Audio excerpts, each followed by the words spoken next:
This is White Plains Week, the weekly roundup of White Plains, Westchester, and world news.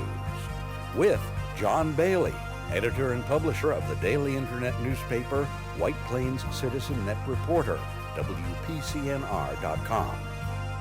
Jim Benneroff, editor and publisher of SuburbanStreet.com and WhitePlains.com. White Plains Week, what's happening? Who are the newsmakers? What's in store for the future? The views and opinions expressed on this program are solely those of the participants. White Plains Week is presented on Optimum Cable Channel 76, Verizon Fios Channel 45, and on the internet at whiteplainsweek.com, youtube.com, and wpcommunitymedia.org. Now, White Plains Week. Good evening, Mr. and Mrs. and Ms. White Plains, Westchester, and the world. Here's what happened the White Plains Week of March 12th, 2021. The New York State Legislature has started the process of impeaching Governor Cuomo. More women come forward claiming inappropriate behavior by the governor. But no lawsuits are filed by women who allege they have been harassed by the governor, and calls for his resignation mount from politicians. The governor says, quote, "I am elected by the people, not the politicians." He's not resigning, he says. The Council of Neighborhood Associations raises alarm over White Plains encroachment on neighborhoods, with more buildings to come on office parks, and calls for each neighborhood association to give their ideas on a new master plan. And there has not been a new one or a revision in 11 years. Wow, the master plan comes back. California's style is to come to White Plains as major mall developer is working on a completely new Galleria. We'll have an interview. White Plains launches 9 city-owned sites to erect canopies and install solar panels. Mayor Tom Roach's Green Initiative continues. Westchester County Executive George Latimer gets his COVID shot. COVID cases continue to grow at a steady 400 new cases a day. New positives. County Executive Latimer and County Health Commissioner say they have been prudent, cautious in relaxing restrictions, do not see that 400 new cases a day as a danger. Vaccine is the key, they say. County Executive Latimer salutes Red Cross efforts. Now, the White Plains Week video newsreel March of Time for March 12, 2021. Remember this from last week? This is a 701 Westchester Avenue office building, 50% occupied, that the city considered last week for a new apartment building on the site, some 300 units according to real estate sources.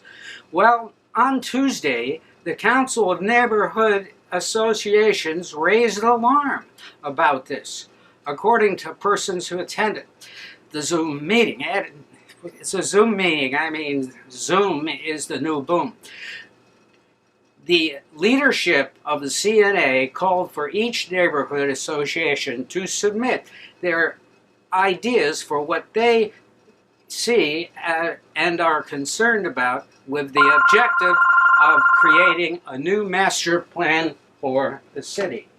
Now, there is speculation that more developments like this one, now underway at 1133 Westchester Avenue, will be proposed by other properties in the shadow of the North Street area, like this one on the map, the sprawling building just to the left of 701 Westchester Avenue. This is the fear. It looks like more apartments may be proposed for these sites. It's the march of the multi-use building. But that's not all that's coming. The new Galleria is coming. Peter Katz of the Westchester Business Journal, former co-host here on White Plains Week, chatted with Mayor Roach at the solar panel roof-breaking ceremony Wednesday and innocently asked the mayor about the Galleria and what's happened. The mayor said the project could be, quote, the biggest development project that White Plains has seen. Mayor Roach, Mr. Katz reported, had serious talks taking place with the city on the development of the Galleria. Mayor Roach said, quote, they wanted those stores out, Sears and Macy's. Those buildings are getting knocked down. It's probably going to be the biggest development project that the city's ever seen. And that is a mouthful. Peter reported that Mayor Roach said the mall's owners are well capitalized. Pacific Retail Capital Partners is the owner. Here are just some of the properties Pacific Retail owns. Really impressive, all over the country. They're a $3 billion asset company. And I corresponded with Najla Kayem, Senior Vice President of Pacific Retail, and she gave me this statement on the Pacific Retail plans as they stand now. She said, quote, in a statement, what I can tell you is that early last year, Pacific Retail Capital Partners purchased the department stores that anchored the Galleria, positioning it for future growth and master planning opportunities.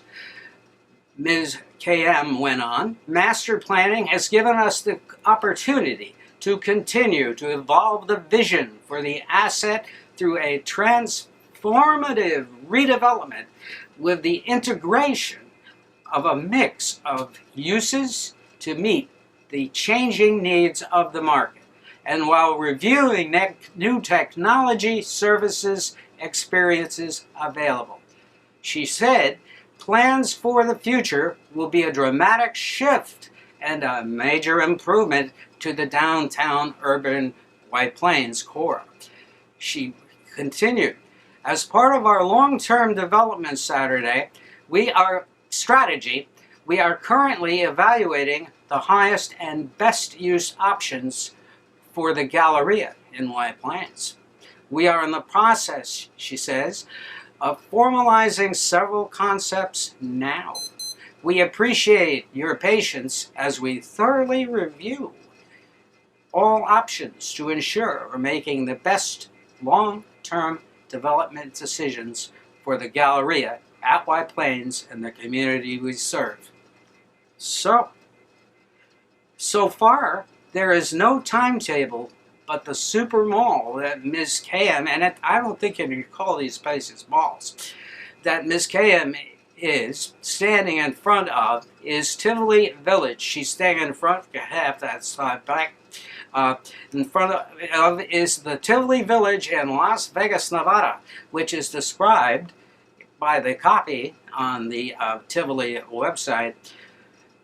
The premier Las Vegas lifestyle destination, Tivoli Village features carefully curated retailers, services, dining options, and is home to several high-end office tenants.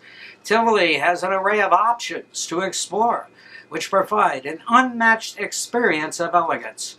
From dancing in the streets to yoga on the piazza, old-world elegance blends seamlessly with today's active lifestyle at Tivoli Village in Las Vegas. And that is great copy, my friends. I'm really very impressed with that. And perhaps there might be a work session on this topic someday soon. We appreciate Ms. KM's statement in reaching out to WPCNR, and it makes clear that concepting is soon. What do we need? A convention center, hotel, upscale dining. Oh, definitely. Boutiques like the old Mamaroneck Avenue of days of yore. Luxury beyond the Ritz to live in. Perhaps an all-purpose sports arena convention hall. Who knows? What do you think? All with the ambiance of another world which will lift White Plains into the future. There was a roof breaking Wednesday at Brockway Place with Mayor Roach, shown here. This was Mayor Roach addressing the crowd, and the following video is by DSD Renewable. It shows the mayor and David Eisenbud, Distributed Solar Development, ascending to the roof of the DPW Brockway Place garage to cut the ribbon on the roof. And then we hear from Mr. Eisenbud of DSD. We have come through a difficult year, loss and tragedy defined by the pandemic. However, this nearly 7 megawatt, 9-project community solar initiative, led by the vision of Mayor Roach, and at the direction of Commissioner Hope and his team of amazing women who really were helpful and supportive, as well as the full support of NYPA under the leadership of you, President Quinones, has helped to brighten the city's energy future. This large portfolio has every type of solar development and deployment, so that has added some challenge to us, but at DSD we like challenge. It's got 2 rooftop systems, one you see here, 6 unique and highly beneficial solar parking canopy sites, and a carefully engineered landfill array that make up the suite of projects. It includes 2 integrated solar and energy storage systems that work to strengthen and modernize the Con Edison grid in the area, as well as the energy you see throughout the state. And it's our goal to have all these projects operational by the end of the year. After a robust RFP process you heard a little bit about, guided by NYPA, Distributed Solar Development is proud to be the trusted partner for delivering these 9 solar projects for the city. As we initiate construction today on multiple sites, but this one, a 431 kilowatt array on top of the Public Works Complex, our collaboration with the city brings exactly the kind of action that's needed to help expedite the transition to clean energy sources for future generations. That's why I'm in it for 20 years. That's why DSD exists. That's the passion that drives our people. And we are really glad to see that matched up with our partners here in the city and at NYPA. 2/3 of this portfolio will be garage top and surface parking canopy systems, solar canopy systems. And this is a specialty application that DSD has pioneered with the support of our own team, many who are women and a diverse group of engineers and professionals who have designed and engineered these solutions. The solar panels will be mounted on the top of rooftop and parking lot canopies, such as these, as shown here in Baltimore, and on another rendering below. The locations will be, among others, Eversolar Rig, the Department of Recreation and Parks parking lot, and a section of the city landfall. And as you can see, this is a big panorama of the Department of Recreation and Parks parking lot as I videoed it the other day, and here is a ground level view of it. So it sweeps around, there'll be a little canopy over that, and this is a shot of the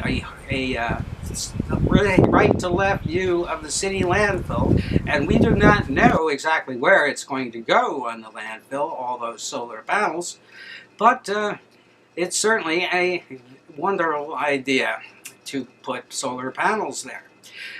Now, the project itself will earn the city $20 million in rents from DSD over 20 years, as well as generate more savings for residents. The Green Mayor continues his legacy.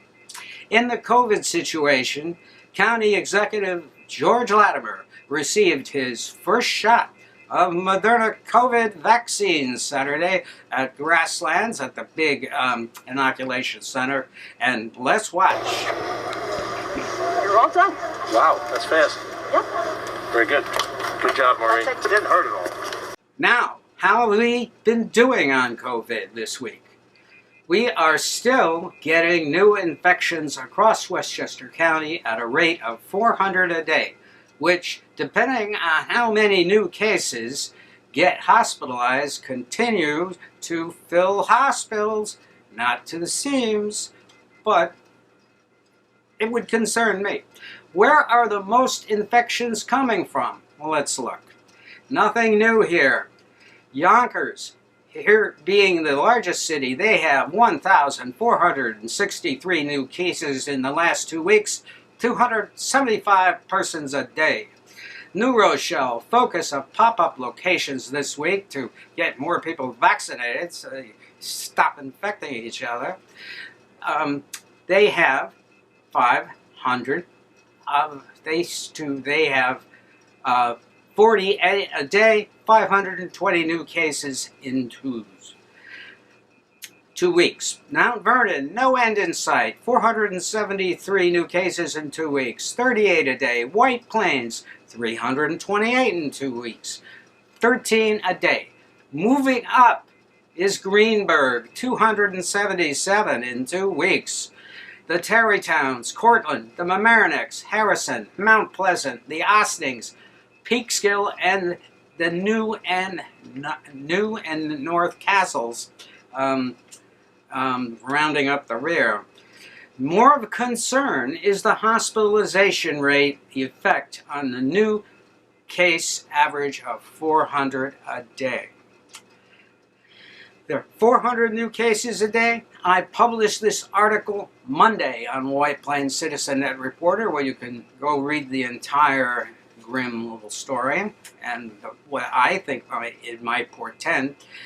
I pointed out the delayed time bomb effect of a continuing 400 daily infection rate. It results in about 100 to 120 cases of hospitalizations weekly. The county executive, Mr. Latimer, said in his Thursday briefing that hospitalizations had declined to 264. However, that is much more than 100 to 120 a week.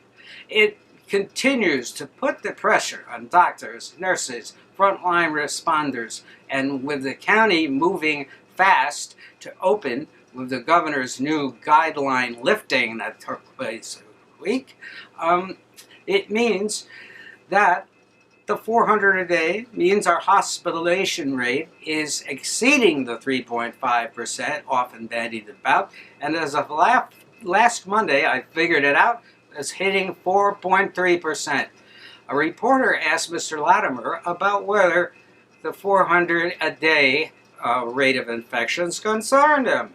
Mr. Latimer said the county had been prudent and cautious in opening policy, and Dr. Sherlita Ambler chipped in and supported the governor on that, saying the county was proceeding with care. However, it means you, Mr. and Mrs. and Ms. White Plains and Westchester, have to keep taking care. Watch yourself, masking, and not taking a chance. Take a chance. You get it. You're not going to be happy, and you could die. Mr. Latimer said 14% of county residents were fully vaccinated, and 19% more had had their first shot. And more of the one-shot vaccines would be here by the end of the month, predicting a 20% immunization rate by April. Now, I thought with a little bit of vaccine, we might have hit 20% by in month of March. However, we need more vaccines to get this done by July. He also announced that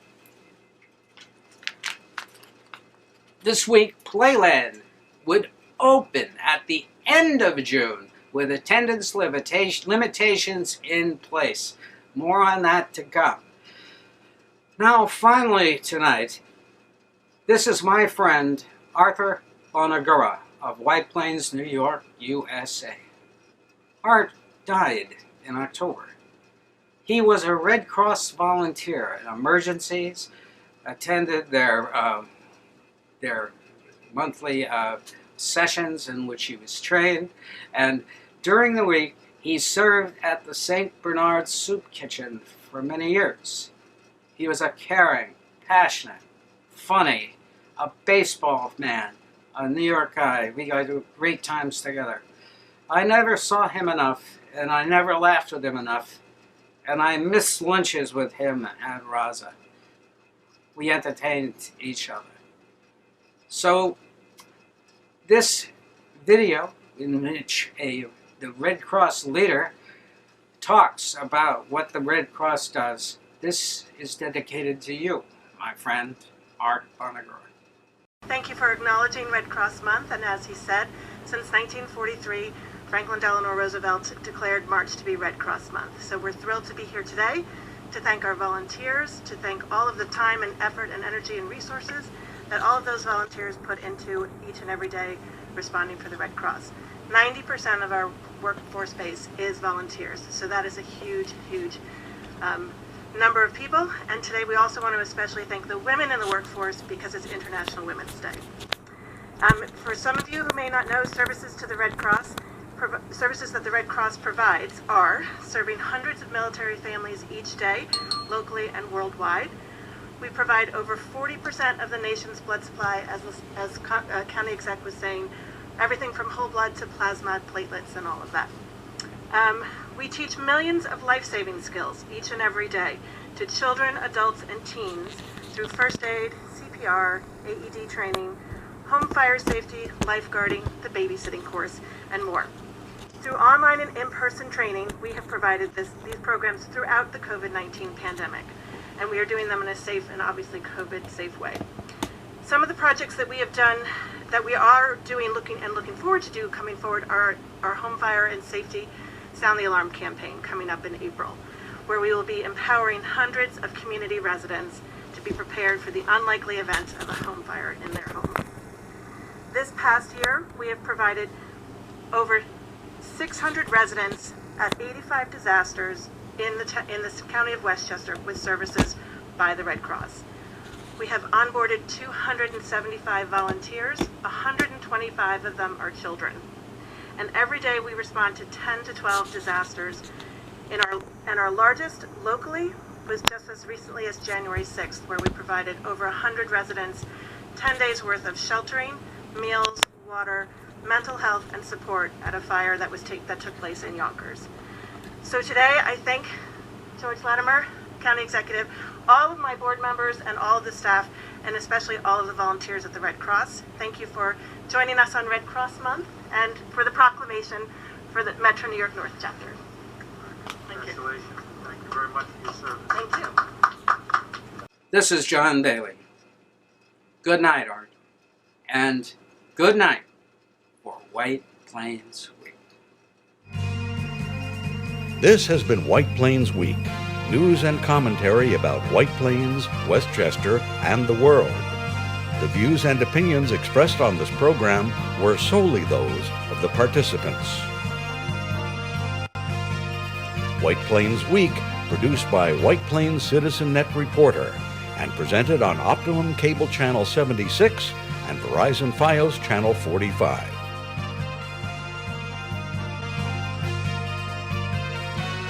You may view White Plains Week anytime on the internet at whiteplainsweek.com, youtube.com, and wpcommunitymedia.org.